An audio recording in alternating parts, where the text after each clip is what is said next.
بسم اللہ الرحمن الرحیم۔ السلام علیکم۔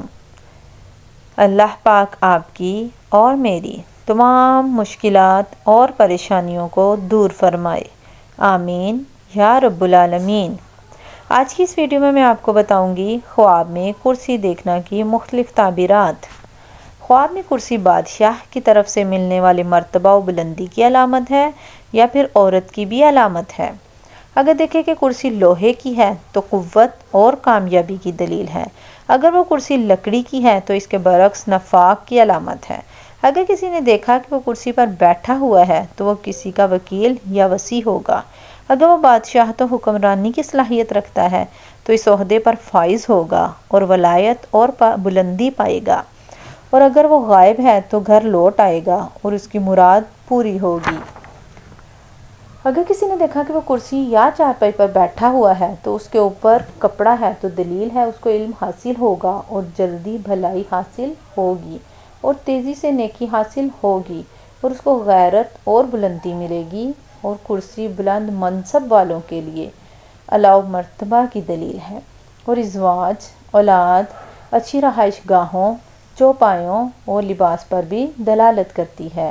اگر کسی نے دیکھا کہ اس کو کرسی مل گئی ہے اور وہ اس پر بیٹھ گیا تو دلیل ہے کہ اس کو بادشاہت ملے گی یا کسی عورت سے شادی کرے گا۔ کرسی کے شکل و صورت کے اعتبار سے اس میں حسن ہوگا۔ بعض نے کہا کہ اگر اس کی بیوی حاملہ ہے تو لڑکا ہوگا، بعض نے کہا کہ اس کو شہادت کی موت نصیب ہوگی۔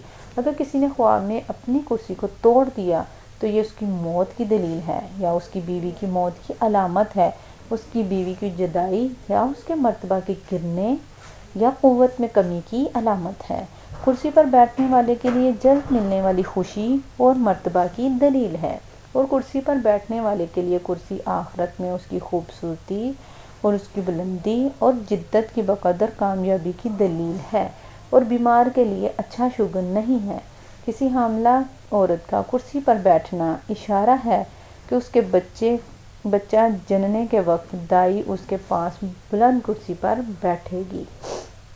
کرسی پر بیٹھنے کی حالت میں اپنے سر میں تاج دیکھنا بیٹا تولد ہونے کی بشارت ہے، اور سر پر کوئی جال یا تلوار وغیرہ کا دیکھنا بیٹی کی پیدائش کی طرف اشارہ ہے۔ اہل علم کے لیے اللہ تعالیٰ کی کرسی کو دیکھنا بلند درجات اور مناصب عالیہ پر فائز ہونے کی دلیل ہے۔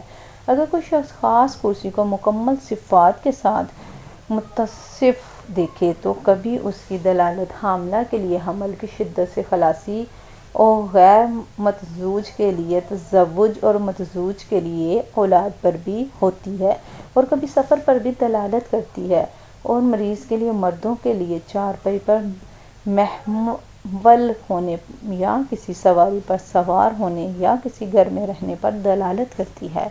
ویڈیو پسند آئی ہو تو پلیز لائک کریں، سبسکرائب کریں، صدقہ جاریہ سمجھ کر شیئر کریں، نمازوں کی پابندی کریں۔ اللہ آپ کا اور میرا حامی و ناصر ہو۔ اللہ حافظ۔